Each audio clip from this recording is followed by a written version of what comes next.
Hello प्यारे बच्चों, कैसे हैं आप। मैं डॉक्टर सुशील, आपका फिजिक्स में हेल्प चैनल में तहे दिल से स्वागत करता हूं। आजकल हम कर रहे हैं क्लास 12th की केमिस्ट्री कोर्स का कर रहे हैं चैप्टर नंबर 4। प्यारे बच्चों, पिछली क्लास में हमने समझा था कि औसत वेग क्या होता है। औसत वेग किसका? किसी रासायनिक अभिक्रिया का। और वहां पर हमने देखा था कि किसी रासायनिक अभिक्रिया के औसत वेग को उसके अभिकारकों की सांद्रताओं में समय के साथ होने वाले परिवर्तन की दर से प्रदर्शित किया जाता था। ठीक इसी प्रकार औसत वेग को, किसी अभिक्रिया के औसत वेग को उसके उत्पादों में जो हम कह सकते हैं वृद्धि हो रही है समय के साथ, उसकी सांद्रता में परिवर्तन के द्वारा भी प्रदर्शित किया जा सकता था। तो वहीं से टॉपिक को आगे कंटिन्यू कर रहे हैं। हमारा जो लास्ट टॉपिक था उसमें हमने लास्ट में कैलकुलेट किया था कि जो औसत वेग होता है, औसत वेग जिसे हम आर ए वी से रिप्रेजेंट करते थे, यह बराबर होता था माइनस, यदि हम डेल्टा के पदों में व्यक्त करें तो यह होता था डेल्टा, और यहां पर आता था हमारा आर जो अभिकारक होते थे, और नीचे आता था डेल्टा टी। और इसी को यदि हम उत्पादों के पदों में व्यक्त करते थे तो लिखते थे डेल्टा, यहां पर आता था P अपॉन डेल्टा टी। आपको याद हो, जहां R क्या होते थे? अभिकारकों की सांद्रता को प्रदर्शित करते थे, क्योंकि ये जो ब्रैकेट है ये सांद्रता के प्रदर्शित करने का तरीका है। जहां P होता था प्रोडक्ट यानी कि उत्पाद। किसी भी रासायनिक समीकरण के जो बाएं तरफ का जो पक्ष होता है वो हमारे अभिकारक होते हैं उसमें, और जो दाहिनी तरफ का जो पक्ष होता है उसमें क्या होते हैं? उत्पाद होते हैं।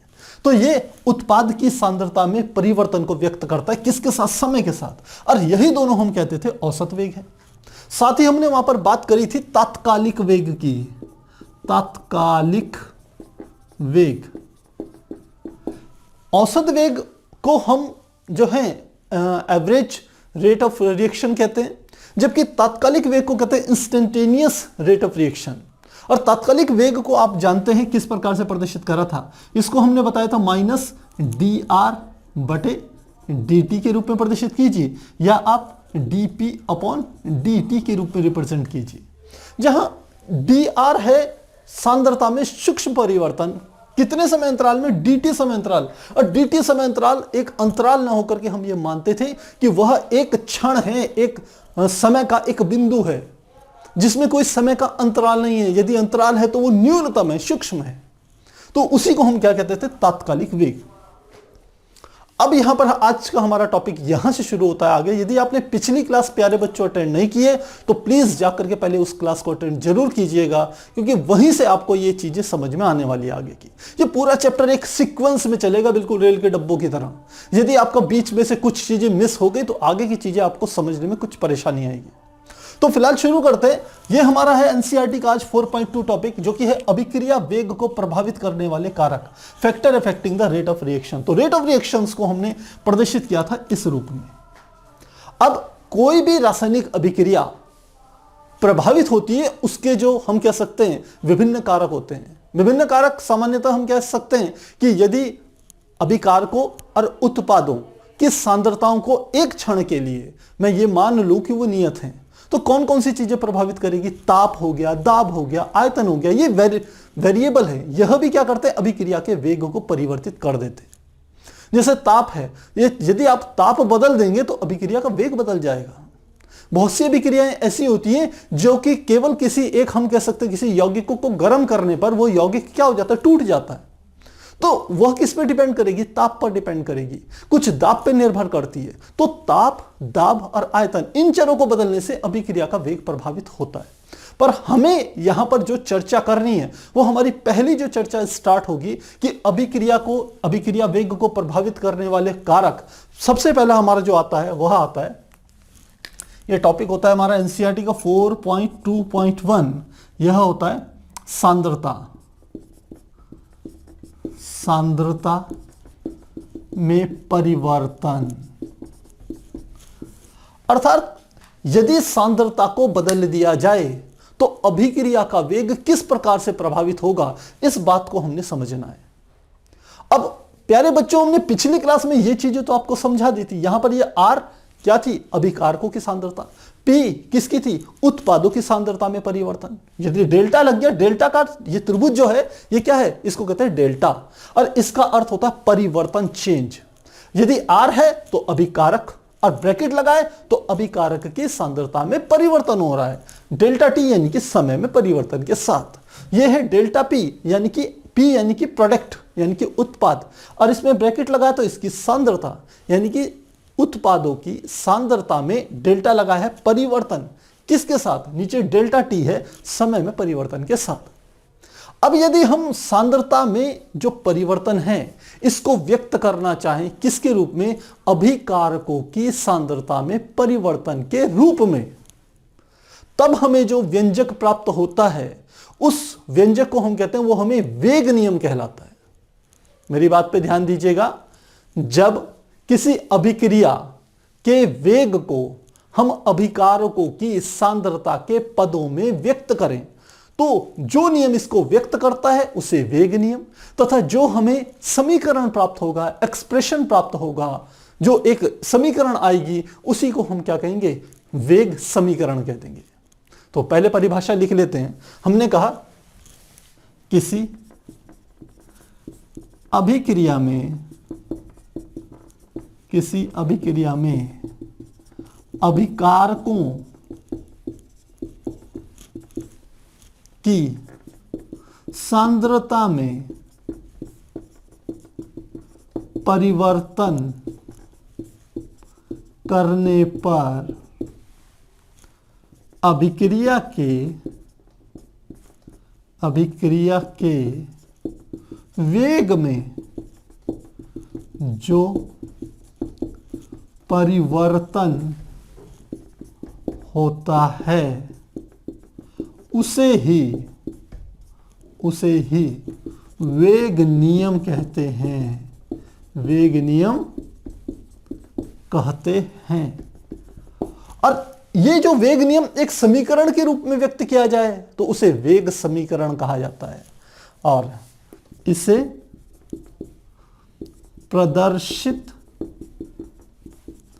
करने वाले समीकरण को वेग समीकरण कहते हैं। वेग समीकरण कहते हैं। तो किसको प्रदर्शित करने वाले? हमने कहा वेग नियम को प्रदर्शित करने वाला जो समीकरण होगा उसे ही हम क्या कहेंगे? वेग समीकरण कहेंगे। अब किस प्रकार से आप वेग समीकरण को प्रदर्शित करेंगे, और इसे ही हम वेग व्यंजक भी कहते हैं। ध्यान रखिएगा, इसी वेग समीकरण को क्या कहते हैं? वेग व्यंजक। वेग व्यंजक भी कहते हैं। तो अब इसी को समझते हैं। तो अब हमारा जो अगला इसमें एनसीईआरटी में पॉइंट दिया है वह है वेग समीकरण। वेग समीकरण तथा वेग व्यंजक। तो किस प्रकार से हम वेग नियम का एक समीकरण प्राप्त कर सकते हैं, इसको जानने के लिए सबसे पहले हम क्या कर रहे हैं? एक रासायनिक अभिक्रिया ले रहे हैं। एक मानक रासायनिक अभिक्रिया लेते हैं तो उसको किस प्रकार से लेते हैं? माना रासायनिक अभिक्रिया, रासायनिक अभिक्रिया, कोई हम रासायनिक अभिक्रिया कर रहे हैं, ले रहे हैं, उसको इस रूप में प्रदर्शित कर रहे हैं। ये हमारा A प्लस B से बना है C प्लस D, ये बन गया। अब मान लो ये समीकरण को मैं संतुलित करना चाह रहा हूं। जब संतुलित करते हैं समीकरण को तो ये तीर के इधर के जो पद हैं इन्हें हम जानते हैं, ये होते हैं हमारे अभिकारक, और तीर के इधर के जो पद होते हैं ये दोनों, ये हमारे होते हैं उत्पाद। और हमने देखा था कि औसत वेग में कि जब कोई अभिक्रिया घटित होती है तो अभिकारकों की सांद्रताएं घटती हैं। इसीलिए इस सूत्र में, इस वाले सूत्र के सामने यहां पर माइनस लगाया गया है, क्योंकि ये अभिकारक की सांद्रता में परिवर्तन हो रहा है, वो घट रही है। और उसी क्षण, उसी के समानार्थी हम कह सकते हैं उत्पादों की सांद्रताएं क्या होती है? बढ़ती हैं। उनमें भी परिवर्तन हो रहा है उत्पादों की सांद्रताएं, लेकिन उत्पादों की सांद्रताएं बढ़ रही है। उत्पाद बन रहे हैं तो उनकी सांद्रता बढ़ रही है, अभिकारक घट रहे हैं इसीलिए तो उत्पाद बन रहे हैं। तो ये हमारे हो गए अभिकारक, ये हो गए उत्पाद। अब जब इस समीकरण को संतुलित किया जाता है तो A B अभिकारक तथा उत्पाद C तथा D के सामने हम क्या लगा देते हैं, कुछ अंक लिख दिए जाते हैं और उन अंकों को हम स्टोइकियोमेट्रिक गुणांक कहते हैं। तो यदि स्टोइकियोमेट्रिक गुणांक लिख करके इस समीकरण को मैं संतुलित करूं तो कैसे करूंगा? मान लेते मैंने स्टोइकियोमेट्रिक गुणांक लिखे हैं, इसका मैंने लिख लिया A, इसका मैंने लिख लिया B, इसका मैंने लिख लिया स्मॉल c और इसका मैंने लिख लिया स्मॉल d। तो ये क्या है, A B C D संतुलित रासायनिक समीकरण के लिए स्टोइकियोमेट्री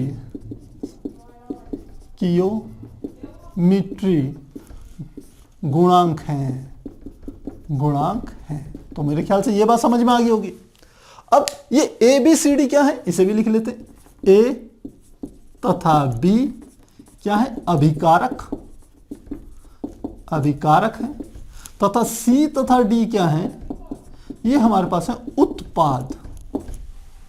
सी तथा डी क्या है, उत्पाद। अब हम यहां पर वेग नियम के द्वारा वेग समीकरण तथा वेग व्यंजक को प्राप्त कर रहे हैं।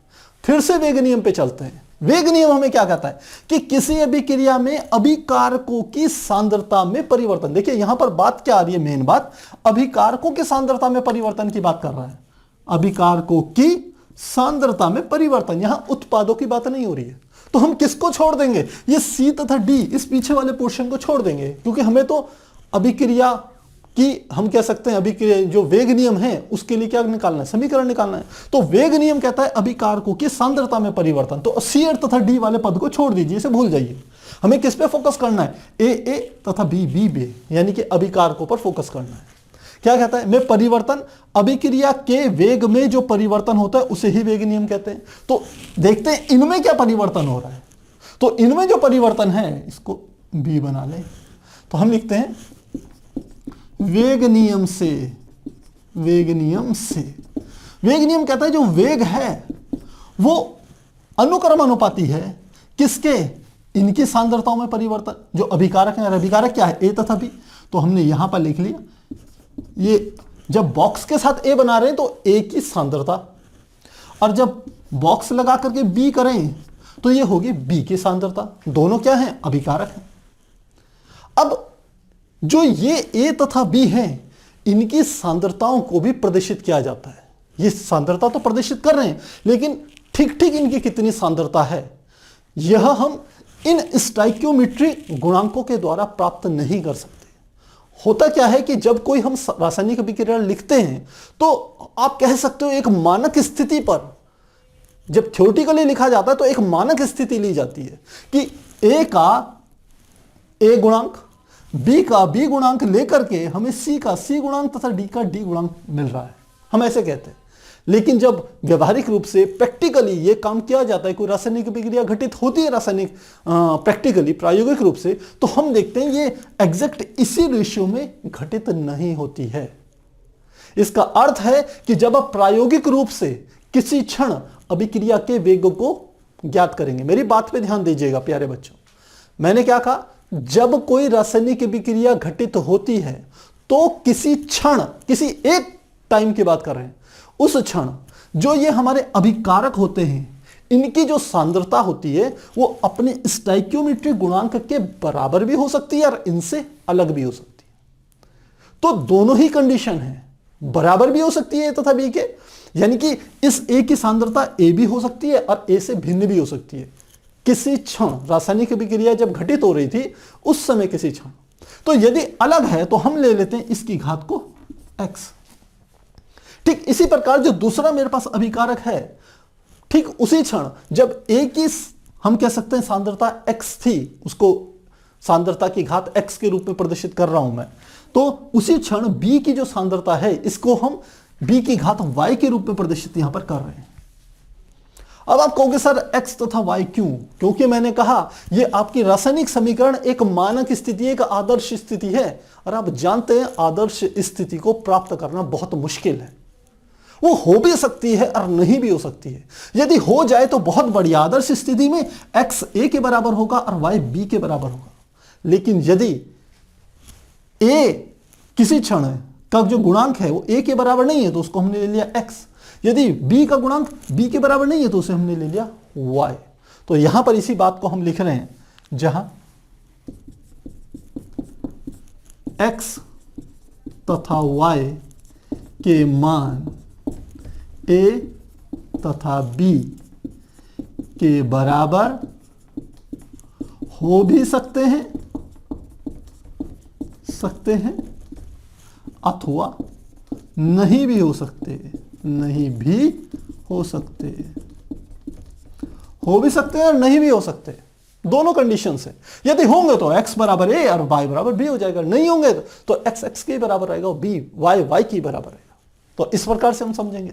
तो अब हमको ये बातें समझ में आ गई। तो अब वेग अनुक्रमानुपाती है a की सांद्रता जिसकी घात है x, साथ ही अभिकारक b की सांद्रता जिसकी घात है y। अब यदि हम अनुक्रमानुपाती के निशान को हटाते हैं तो आप हमेशा जानते हैं एक कांस्टेंट ले लिया जाता है, तो यहां पर भी हम वही काम कर रहे हैं। हमने कहा वेग बराबर होगा, एक कांस्टेंट ले लिया मैंने k और साथ में हमारा यहां पर आ गया a की घात x और यहां पर आ गया b की घात y। जहां लिख भी लेते हैं, जहां k अनुक्रमानुपाती नियतांक या समानुपाती स्थिरांक भी कहते हैं, जिसे अनुक्रमानुपाती नियतांक है, इसे ही वेग स्थिरांक भी कहते हैं, स्थिरांक भी कहते हैं। ध्यान रखिएगा, इसे वेग स्थिरांक भी कहते हैं, यानी कि रेट ऑफ रिएक्शंस कांस्टेंट। जो हम यहां वेग ले रहे हैं वो किसका है? अभिक्रिया का वेग है, उसका रेट है, तो वो हमारा क्या है? कांस्टेंट है कि। तो यहां पर हमारे को इतनी बातें पता चल गई। अब यहां पर हम एक समीकरण के रूप में यदि इसे प्रदर्शित करें तो आपको हमने स्टार्टिंग में बताया था कि औसत वेग बराबर होता है आर बराबर, यह समीकरण मैंने बताया था कि आर ए वी बराबर minus delta R upon delta T के बराबर होता है। तो यह हम क्या निकाल रहे हैं? ये वेग क्या है? ये अभिक्रिया का ही तो वेग है। किसके पदों में? अभिकारकों के पदों में, अभिकारकों के सांद्रताओं के पदों में। और अभिकारकों के सांद्रताओं के पदों में औसत वेग या वेग को हम minus delta R upon delta T से प्रदर्शित करते हैं। अथवा इसको यदि, क्योंकि मैंने अभी आपको यहां पर एक बात बताई कि किसी क्षण की बात करें, तो किसी क्षण की बात करें तो उसे हम कहते हैं तात्कालिक वेग, और वो है minus D R upon D T के बराबर। तो यहां से हम तात्कालिक वेग का, यदि वेग का मान यहां पर से रख दें minus D R upon D T, तो क्या आ जाएगा हमारे पास? एक तो आपके पास यही सूत्र हो गया, यही हमारे पास क्या हो गया? वेग समीकरण हो गया या वेग व्यंजक हो गया। इसे दूसरे पदों में व्यक्त करें तो हम लिखते हैं चूंकि तात्कालिक वेग या दर बराबर होती है माइनस डी आर बटे डी टी के, तो ये वाली समीकरण मान लेते हैं एक है और ये वाली समीकरण दो। ये दोनों एक ही चीज को प्रदर्शित तो कर रही हैं। ये किसी क्षण रासायनिक समीकरण के वेग को प्रदर्शित कर रही है, किसी क्षण, उसी को तात्कालिक वेग कहते हैं। तो लिखते हैं समीकरण 1 व 2 से, तो 1 व 2 से लिखें तो क्या आ जाएगा? समीकरण 1 ये वेग तात्कालिक वेग के बराबर होगा, तो minus D R upon D T बराबर हो जाएगा के कांस्टेंट, ये a की घात x और साथ में आ जाएगा b की घात y के बराबर होगा। और इसी को हम क्या कह देते हैं? इसी को हम नाम देते हैं, यही हमारा जो है, यह जो हमारा है, इसी को हम कहते हैं वेग समीकरण अथवा वेग व्यंजक। ये क्या है? वेग समीकरण अथवा वेग व्यंजक। तो इस प्रकार से हम इसे लिख सकते हैं। अब परिभाषा देना चाहें तो बिल्कुल आपको प्यारे बच्चों कभी भी परिभाषाएं बनानी हो, आपको फार्मूले यदि ड्राइव करने आ गए, फार्मूले आपके पास हैं, तो वहीं से आप क्या कर सकते हैं? परिभाषाओं को ज्ञात कर सकते हैं। तो आप लिख सकते हैं किसी रासायनिक अभिक्रिया का जो वेग समीकरण होता है वह उसके अभिकारकों की सांद्रताओं की घात x तथा y के बराबर होता है, जहां x तथा y स्टोइकियोमेट्रिक गुणांकों के बराबर भी हो सकते हैं, ए तथा बी के बराबर भी हो सकते हैं और नहीं भी हो सकते। बस ये परिभाषा आपने क्या कर लेनी है, साथ में इसके लिख लेनी है। जो चीज जैसी दिख रही है ठीक वैसे ही उसे लिख दीजिए, आपको किसी बुकिश लैंग्वेज में जाने की जरूरत नहीं है। आपको दिख रहा है ये क्या है, हम कह सकते हैं वेग को प्रदर्शित कर रहे हैं, किसके, अभिक्रिया के वेग को। तो हम कहते हैं किसी रासायनिक अभिक्रिया का वेग उस अभिक्रिया के अभिकारकों की सांद्रताओं की घात x तथा y के बराबर होता है। और साथ में लिखेंगे जो x तथा y के मान स्टोइकियोमेट्रिक गुणांक a तथा b के बराबर भी हो सकते हैं और नहीं भी हो सकते हैं। तो यहां लिखेंगे तो यहां पर आपका वेग समीकरण और वेग व्यंजक हमारा कंप्लीट हो जाएगा। तो मुझे लगता है इतनी चीज आपको आसानी से समझ में आ गई होगी। ये जो हमारा चैप्टर है ये आप समझिए एक प्रकार से मैथमेटिकल बेस्ड चल रहा है, इसमें गणितीय उपयोग ज्यादा होगा और गणितीय उपयोग भी आप आसानी से समझ सकते हैं यदि एक सीक्वेंस में आप चलेंगे। आप सारी चीजें क्रम से यदि पढ़ते हुए चल रहे हैं तो आपको कोई परेशानी नहीं होगी। तो एक बार आप इसे नोट कीजिए, फिर हम आगे कंटिन्यू करेंगे। तो प्यारे बच्चों, अभी हमने अभिक्रिया के वेग को प्रभावित करने वाले कारकों में दो बातें समझी। एक हमने समझा कि आखिर वेग नियम क्या होता है और दूसरा वेग नियम के द्वारा हमने वेग समीकरण अथवा वेग व्यंजक को प्राप्त किया। अब हमारा जो अगला टॉपिक है वह हमारा है कि अभिक्रिया की कोटि यानी कि ऑर्डर ऑफ रिएक्शन। अभिक्रिया की कोटि को बड़े आसानी से ज्ञात किया जा सकता है और काफी हम कह सकते हैं एग्जाम्स में इसके बारे में पूछा भी जाता है। काफी आसान टॉपिक है यदि आप थोड़ा सा फोकस करें। अभी तक हमने जो बात करी है वह हमने आपको समझाया है कि किसी अभिक्रिया का जो वेग होता है वह बराबर हमारा होता है कांस्टेंट के और अभिकारक जो कि हमारे पास a और दूसरा अभिकारक हमने मान लिया था, मान लेते हैं b। तो a की घात हमने ले ली थी x और b की घात हमने ली थी y।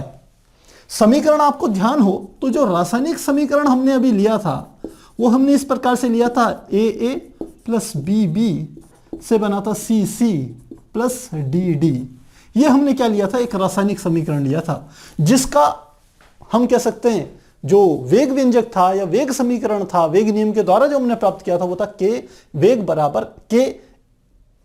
ए क्या है, ए अभिकारक की सांद्रता है और इस सांद्रता की घात कितनी है, x, जो हमें प्रायोगिक रूप से प्राप्त होती है। ये हमारे पास थ्योरेटिकली है। और ये b क्या है, दूसरा अभिकारक है जिसकी सांद्रता डेल्टा जो b है इसकी घात कितनी है, y। तो b की सांद्रता की घात कितनी है, y। अब हम यहां पर बात करें अभिक्रियाओं की कोटि की यानी कि order of reactions. Order of reactions हमें क्या बताती है, एक छोटी सी बात। ऑर्डर ऑफ रिएक्शंस हमें यह बताती है कि जो अभिक्रिया है, जो भी हमारी रासायनिक अभिक्रिया है, वो अभिकारकों की सांद्रताओं पर किस प्रकार से निर्भर कर रही है। मूल बात समझिए प्यारे बच्चों कि अभिक्रिया की कोटि हमें यह बताती है कि कोई रासायनिक अभिक्रिया अभिकारकों की सांद्रताओं पर कैसे निर्भर कर रही है, कैसे उनके ऊपर डिपेंड है। इसी को अभिक्रिया की कोटि से जाना जा सकता है। अभिक्रिया की कोटि 0 भी हो सकती है, 1 भी हो सकती है, 2 भी हो सकती है, 3 भी हो सकती है और यहां तक कि हम कह सकते हैं वो भिन्नों में भी हो सकती है। 1/2 भी हो सकती है, 3/2 भी हो सकती है, 5/2 भी हो सकती है। तो अब कैसे इसे ज्ञात करते हैं ये समझिए। हमने देखा कि अभिकारक ए की जो सांद्रता है यानी कि ए, इसकी घात है x और इसी प्रकार अभिकारक बी की सांद्रता जो है उसकी घात है y। तो अभिकारकों की सांद्रताओं की घातों के योग को ही हम रासायनिक समीकरण की अभिक्रिया की कोटि कहते हैं। तो पहले परिभाषा लिख रहा हूं फिर आपको बताऊंगा कैसे ये होगा। तो मैंने कहा किसी, ये समीकरण कौन सा है, ये वेग नियम का व्यंजक है। किसी वेग नियम व्यंजक में उपस्थित, वेग नियम व्यंजक में उपस्थित कौन से उपस्थित हो रहे हैं, अभिकारक और उनके सांद्रताओं की घातें। वेग नियम व्यंजक में उपस्थित अभिकारकों की सांद्रता, सांद्रता कौन सी है, ये A है और यहां पर दूसरी क्या है, B के घातों, घातें कौन कौन सी है, x तथा y के योग को ही अभिक्रिया की कोटि कहते हैं, अभिक्रिया की कोटि कहते हैं, कोटि कहते हैं। तो मुझे लग रहा है ये आसानी से समझ में आ जानी चाहिए परिभाषा। क्या कहा मैंने, किसी वेग नियम व्यंजक, तो ये समीकरण क्या है, वेग नियम व्यंजक है या वेग नियम समीकरण है। तो वेग नियम व्यंजक में उपस्थित अभिकारकों की सांद्रताएं, अभिकारक कौन कौन से थे इस समीकरण के, ए तथा बी, और इनकी सांद्रताओं को कैसे प्रदर्शित कर रहे हैं, ये बॉक्स लगा करके जब उसके अंदर ए लिखा जाता है तो इसका मतलब है ये अभिकारक ए की सांद्रता है। इसी प्रकार बी जो हमारे पास अभिकारक था उसको ऐसे बॉक्स लगा करके जब उसके अंदर बी लिखते हैं तो इसका अर्थ है ये बी की सांद्रता है। तो हमने कहा अभिकारकों की सांद्रताएं के घातों, इनकी घातें कौन कौन सी हैं, जिस जो अभिकारक ए की सांद्रता की घात है वो है x, अभिकारक बी की सांद्रता की घात कितनी है y, के योग को ही, अब इनका योग कर लिया जाए किसका, घातों का योग x तथा y, वही हमारी क्या होगी, अभिक्रिया की कोटि होगी। तो हम यहां लिख सकते हैं अभिक्रिया की कोटि, अभिक्रिया की कोटि जिसे हम n से प्रदर्शित करेंगे वो बराबर होती है x प्लस वाई के, जहां x पहले अभिकारक की जो सांद्रता है उसकी घात है और y क्या है, दूसरे अभिकारक की सांद्रता की घात है। तो इसका अर्थ है जो कुल हम कह सकते हैं अभिक्रिया की जो कोटि होगी वो x प्लस वाई के बराबर होगी। तो काफी आसान है।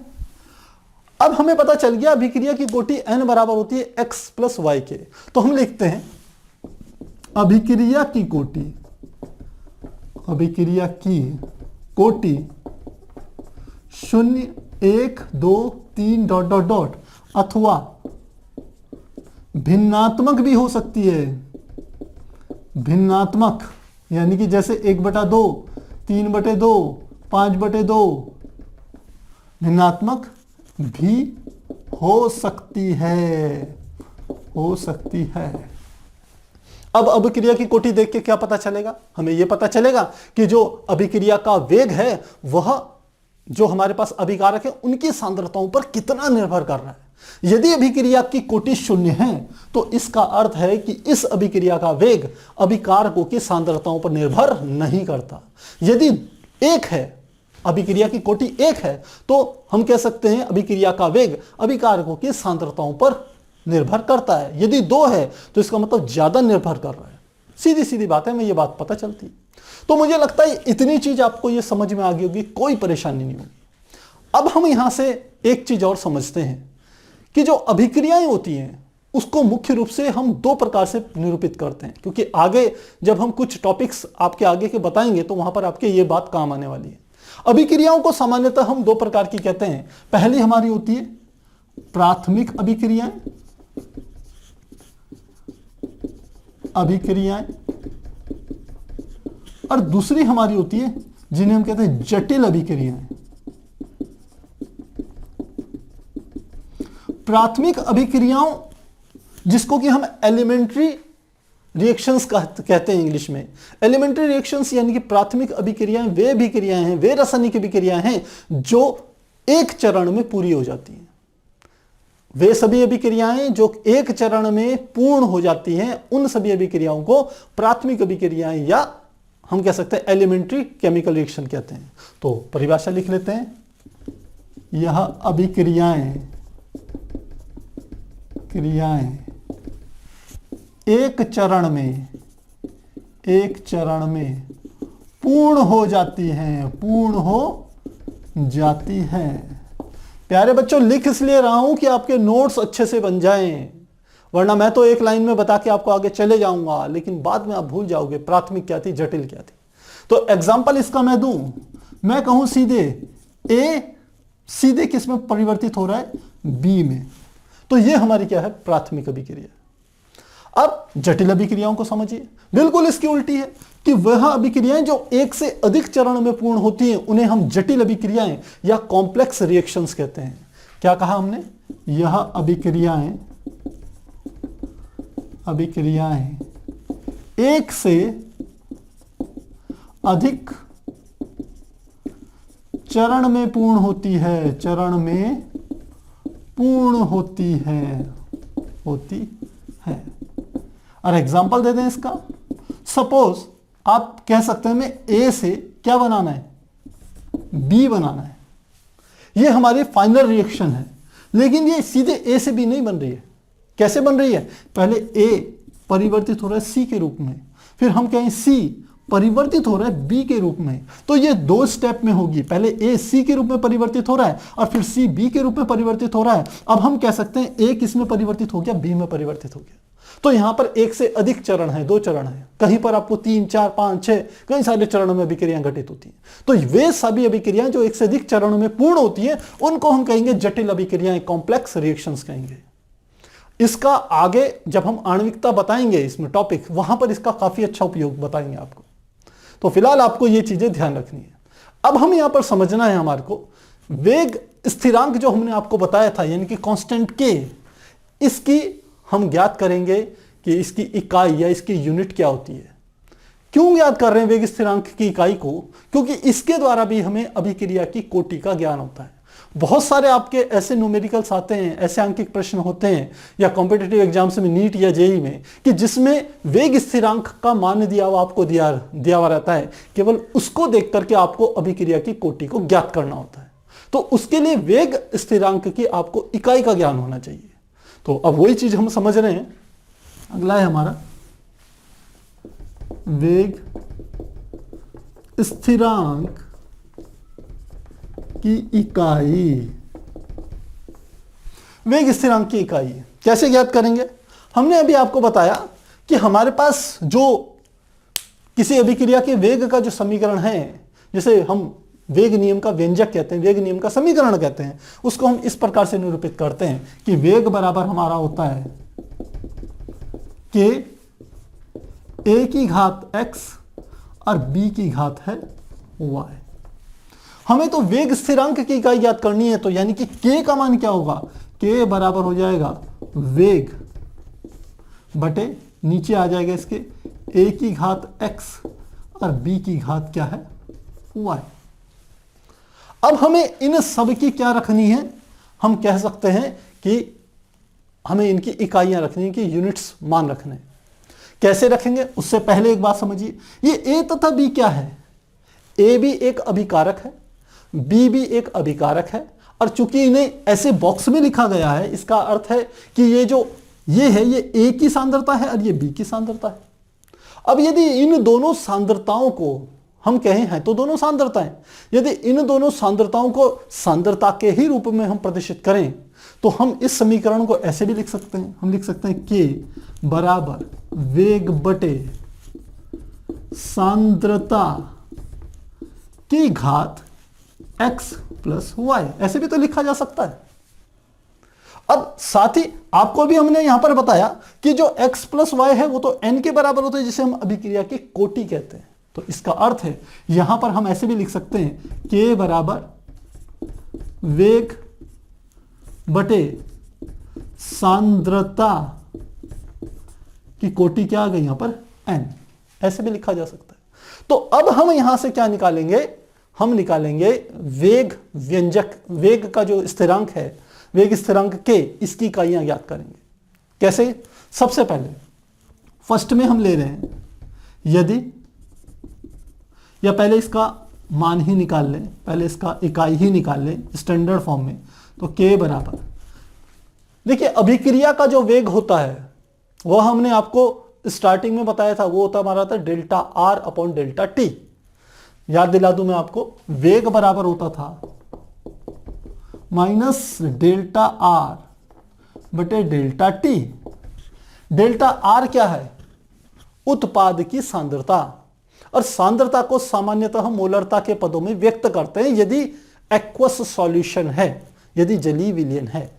और यदि वो गैसेज स्टेट में है, कोई अभिक्रिया गैसीय अवस्था में हो रही है, तो वहां पर हम इकाई को एटमॉस्फेरिक प्रेशर के रूप में प्रदर्शित करते हैं। आगे जैसे जैसे चीजें आएंगी मैं आपको समझाते जाऊंगा। फिलहाल अभी तक हम बात ये कर रहे हैं कि जो आर है वो हमारी जो सांद्रता होती है उसको हम प्रदर्शित करते हैं मोलरता के पदों में, और इसका मात्रक होता है मोल प्रति लीटर, और नीचे है डेल्टा टी समय, इसका मात्रक हो गया सेकेंड। तो वेग का मात्रक हो गया मोल बटे लीटर सेकेंड। तो ये मैं यहां पर लिख रहा हूं, यहां पर आ जाएगा मोल बटे लीटर सेकेंड, और साथ में क्या आ गया, ये गुणा 1 बटे सांद्रता की घात क्या आ गई हमारी n। इस प्रकार से लिख लिया। अब यहां से हम क्या करेंगे, k के अलग अलग मात्रकों को प्राप्त करेंगे। किस पे डिपेंड करेगा k का मात्रक, कि इस n अभिक्रिया की कोटि क्या है। तो सबसे पहले हम ले रहे हैं, यहां पर हम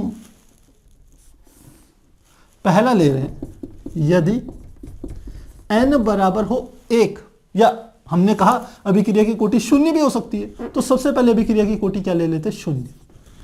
यदि n बराबर 0, यदि n बराबर 0 हो तो सांद्रता का मान क्या हो गया, सांद्रता की घात n का मान क्या हो गया, 0। और किसी भी चीज की घात यदि शून्य होती है तो उसका मान 1 के बराबर होता है। आप 1 की घात 0 लिखिए तो भी 1 होगा, आप 100 की घात 0 लिखिए तो भी 1 होगा, आप x की घात 0 लिखिए तो भी उसका मान 1 ही होगा। तो इसका मतलब है सांद्रता की घात 0, क्योंकि n बराबर 0 है तो इसका मान क्या हो गया, 1। तो इसका मतलब है k का जो मात्रक होगा वो होगा मोल बटे लीटर सेकेंड, यानी कि इसे लिख सकते हैं मोल पर लीटर सेकेंड। तो जहां पर भी आपको जो हमारा कांस्टेंट है k, वेग स्थिरांक, इसका मात्रक मोल बटे लीटर सेकेंड दिखाई दे, समझ जाना वहां पर अभिक्रिया की जो कोटि है वो क्या है, शून्य है। n का मान क्या इतना है, शून्य। काफी आसान है, कोई कठिन नहीं है। अब आगे का देखिए, सेकंड कंडीशन देखते हैं, तो यहां पर ले लेते हैं इसको। सेकंड कंडीशन देखिए, हम कहते हैं यदि n बराबर हम ले लें 1, यानी कि n का मान 0 की बजाय अगली बार हमने ले लिया 1, यानी कि अभिक्रिया की कोटि अब कितनी होगी, 1। तो इस वाले समीकरण में इस सांद्रता के मान को हम क्या लेंगे, 1। तो यह आ जाएगा k इज इक्वल टू मोल, तो यह आ गया मोल बटे नीचे आ गया लीटर सेकेंड, और मल्टीप्लाई 1 बटे आ गया सांद्रता। और फिर सांद्रता किस में नापी जाती है, हमने कहा मोलरता के पदों में, यानी कि वो होगा लीटर, मोल पर लीटर के पदों में। तो क्या लिख लेंगे, ये बराबर आ जाएगा मोल बटे लीटर सेकंड, ऐसे ही लिख लेते हैं शब्दों में, ये आ गया लीटर सेकंड, ये आ गया। अब इस सांद्रता का मात्रक क्या है, हमने कहा यह भी हमारा है मोल बटे लीटर। लीटर कहां चले गया, ऊपर, तो ये लीटर से लीटर कट गया, मोल से मोल कट गया, तो सांद्रता कितनी आ गई, 1 बटे सेकेंड। तो यदि n का मान 1 हो तो ध्यान रखना अभिक्रिया की जो कोटि होगी वो 1 बटे सेकेंड के बराबर होगी। दूसरी बात समझ में आ गई। तीसरी बात, तीसरी स्थिति ले लेते हैं, हम कहते हैं फर्स्ट सेकेंड थर्ड, यदि n बराबर हम ले लें 2, n का मान हम यदि 2 ले लें तो क्या होगा, यदि n बराबर 2 ले लें तो सांद्रता की घात कितनी हो जाएगी, 2। तो अब इस k का मात्रक क्या हो जाएगा, k बराबर, ये तो आ गया मोल बटे लीटर सेकेंड, मोल बटे लीटर सेकेंड। अब सांद्रता की घात यदि 2 है तो इसका मतलब सांद्रता की घात, और सांद्रता का मात्रक क्या है, मोल बटे लीटर, और लीटर कहां जाएगा, ऊपर। तो मोल की घात भी 2 और लीटर की घात भी 2, तो इससे एक घात कट गई और इससे एक मोल कट गया, तो यहां पर मात्रक कितना आ जाएगा, यह हमारा आ जाएगा लीटर बटे मोल सेकेंड। तो हमें क्या पता चला, हमें यह पता चला यदि स्थिरांक k का मात्रक मोल बटे लीटर सेकेंड है तो अभिक्रिया की जो कोटि होगी, ऑर्डर होगी, वो होगी 0। दूसरी बात, यदि वेग स्थिरांक का मात्रक 1 बटे सेकेंड आता है तो अभिक्रिया की कोटि जो होगी, यानी कि ऑर्डर ऑफ रिएक्शन होगी, वो बराबर किसके होगी, 1 के। और यदि k का मात्रक लीटर बटे मोल सेकेंड आता है तो इसका अर्थ है जो अभिक्रिया की कोटि होगी वो n बराबर 2 के बराबर होगी। तो काफी आसान है, लेकिन आपको यह ध्यान जरूर रखना प्यारे बच्चों, क्योंकि बहुत से क्वेश्चंस में जब वो घुमाने की कोशिश करता है तो आपको सीधे यहां पर इस प्रकार से दे देगा। इस वाले फॉर्मूले से निकालना तो काफी आसान है, n का मान सीधे x प्लस वाई है, अभिक्रिया की कोटि निकल जाएगी। लेकिन जब आपको स्थिरांक k का मान दिया हो केवल और उसकी यूनिट दी हो, उसको देख करके आपको अभिक्रिया की कोटि निकालनी है, तो आपको ये 3 कंडीशंस पता होनी चाहिए। और इसी को बस आप मेन फार्मूला आपके पास ये वाला है, देखिए ये हमारे तीनों के तीनों कहां से निकल रहे हैं, इसी से तो निकल रहे हैं। तो आपको ये मान पता है तो आप यहां पर n का मान 0, 1, 2, 3, 4, 5 रख करके k के मात्रक निकालते चले जाइए और आपको पता चल जाएगा कि अभिक्रिया की कोटि कितनी आप रख रहे हैं। काफी आसान है। तो मुझे लग रहा है ये आपको आसानी से समझ में आ गया होगा। एक बार इसे नोट कीजिए, फिर एनसीईआरटी ने जो 2 आपको एग्जांपल दिए इसके बेस में फिर हम उसे सॉल्व करेंगे। तो प्यारे बच्चों, अभी हमने सीखा कि वेग स्थिरांक की इकाई के द्वारा किस प्रकार से हम अभिक्रिया की कोटि को ज्ञात कर सकते हैं, और दूसरा अभिक्रिया की कोटि को हम डायरेक्ट भी ज्ञात कर सकते हैं यदि हमारे पास वेग समीकरण या वेग व्यंजक दिया हुआ हो। तो इन दोनों के ऊपर बेस्ड हमारे को एनसीईआरटी में एक एक एग्जांपल दिया हुआ है, और मेरी सजेशन है आपके लिए, आप एनसीईआरटी को कंप्लीटली कीजिए, उसके एग्जांपल्स को, उसके पीछे की एक्सरसाइज को, उसके पाठ्यनीति जो बीच के प्रश्न होते हैं, आप देखिए आपको चैप्टर कितना अच्छे तरीके से समझ में आएगा। और जब ऐसे करते हुए आप आगे बढ़ेंगे तो आप समझिए आपका बेस भी अच्छा मजबूत होगा, और जो एडवांस चीजें होंगी वो आपके लिए काफी आसान हो जाएंगी, जो कि बहुत से बच्चों को बहुत बहुत कठिन लगती है। तो फिलहाल हम इन दोनों टॉपिक के बेस में जो एनसीईआरटी में एग्जांपल दिए हैं उन्हें देखते हैं।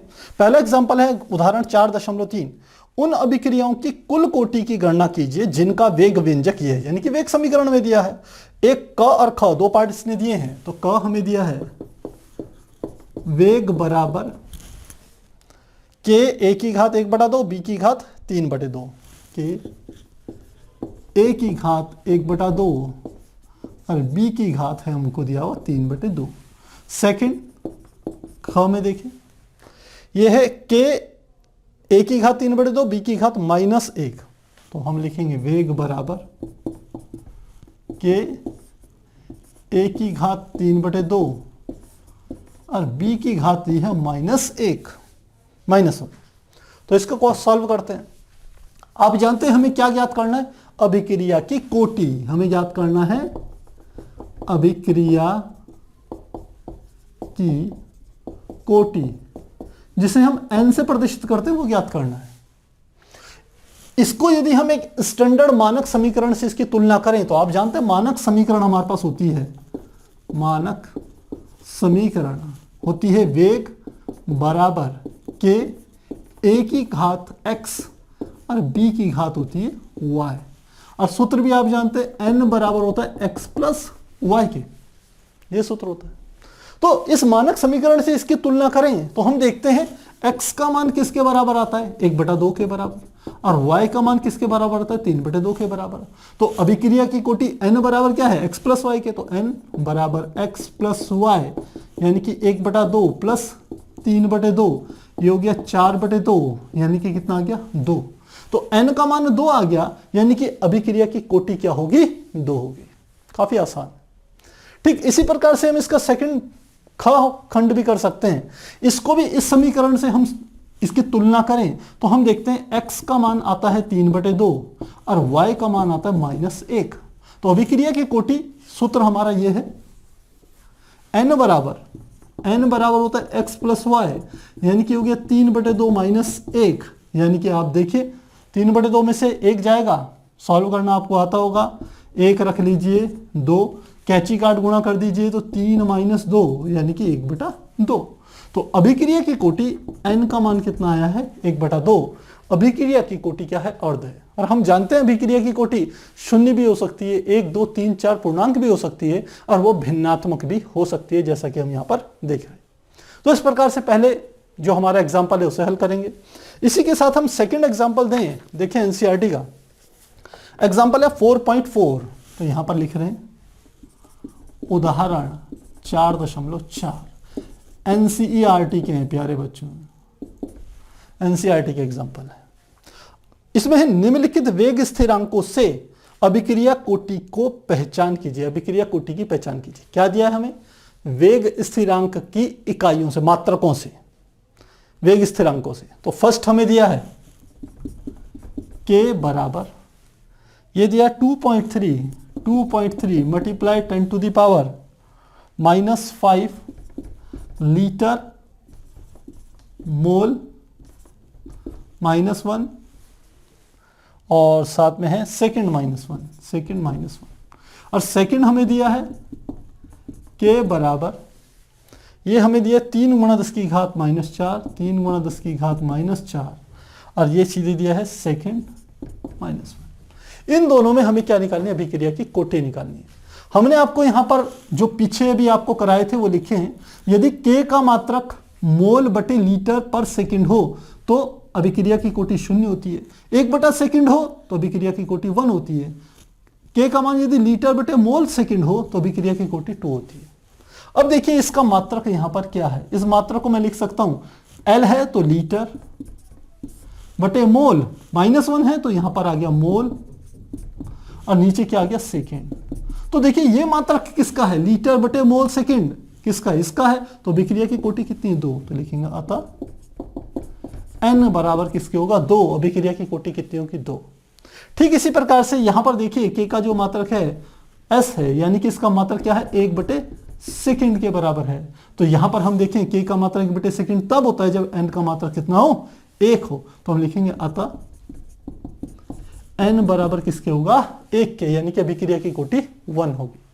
तो इस प्रकार से हम अभिक्रिया की कोटि को ज्ञात कर सकते हैं। यदि हमें वेग समीकरण दिया है तो उसके द्वारा भी, जैसे यहां पर दिया हुआ है वेग समीकरण या आप कह सकते हैं वेग व्यंजक दिया हुआ है, या फिर आपको सीधे k की यदि वैल्यूज दी हुई है, वेग स्थिरांक का मान दिया हुआ है, तो उसके मात्रकों के द्वारा भी हम अभिक्रिया की कोटि की पहचान कर सकते हैं। तो प्यारे बच्चों, मुझे लगता है आज का टॉपिक काफी आसान था, आपको अच्छे से समझ में आया होगा। आपके कहीं पर भी डाउट हो तो कमेंट बॉक्स में जरूर लिखिएगा। तो फिर मिलते हैं अगली क्लास में, तब तक के लिए गुड बाय।